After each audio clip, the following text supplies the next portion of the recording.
दरम्यान माजी मुख्यमंत्री आणि शिवसेना युबीटीचे प्रमुख उद्धव ठाकरे यांनी मुंबईमध्ये खासदारांची बैठक बोलावली होती। याच बैठकीत राज्यसभेवरून प्रियंका चतुर्वेदी या चांगल्याच भडकल्याची माहिती सूत्रांकडून मिळाली आहे। शरद पवार यांच्या राज्यसभेसंदर्भात संजय राऊत का बोलले असा प्रश्न त्यांनी उपस्थित करत चतुर्वेदी या बैठकीतूनच निघून गेल्या अशी माहिती समोर आली आहे। यावर राऊत बोलले म्हणून काय झालं, पक्षप्रमुख मी आहे ते बोलले म्हणून काय झालं असं म्हणत त्यांनी निर्णय मीच घेईन असं म्हणत उद्धव ठाकरे यांनी संजय राऊतांची बाजू घेतली अशी माहिती सुद्धा सूत्रांकडून समोर आली आहे।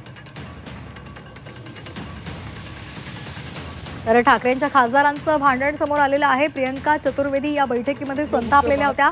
पवारांच्या राज्यसभेसंदर्भात संजय राऊत का बोलले असा प्रश्न त्यांनी उपस्थित केला होता आणि प्रश्न उपस्थित केल्यानंतर त्या या बैठकीतून निघून गेल्या होत्या। दरम्यान या संदर्भात उद्धव ठाकरे यांनी ते बोलले म्हणून काय झालं, निर्णय मी घेणार आहे आणि म्हणून अशी त्यांनी बाजू घेतलेली होती संजय राऊतांची। आता या संपूर्ण बैठकीमध्ये जे काय घडलंय ते झी24 तासच्या हाती लागलेलं आहे, त्याची इनसाइड स्टोरी सुद्धा आपण पाहिलेली आहे। त्याचबरोबर या दोन खासदारांचं भांडण सुद्धा आता समोर आलेलं आहे। सूत्रांनी दिलेल्या माहितीनुसार प्रियंका चतुर्वेदी यांनी हा प्रश्न विचारत त्या या बैठकीतून निघून गेल्याची माहिती मिळते।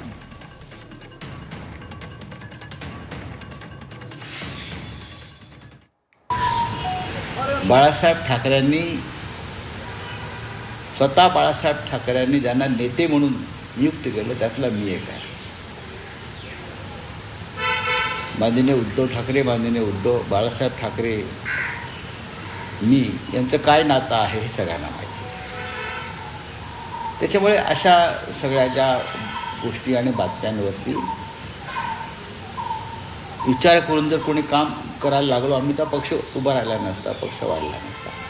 पण अशा प्रकारचं काहीही घडलं नाही, पण अशा प्रकारच्या अफवा पसरवल्या जातात। मी इतकंच म्हणतो की या पक्षाच्या स्थापनेपासून आणि माझ्या जन्मापासून या पक्षामध्ये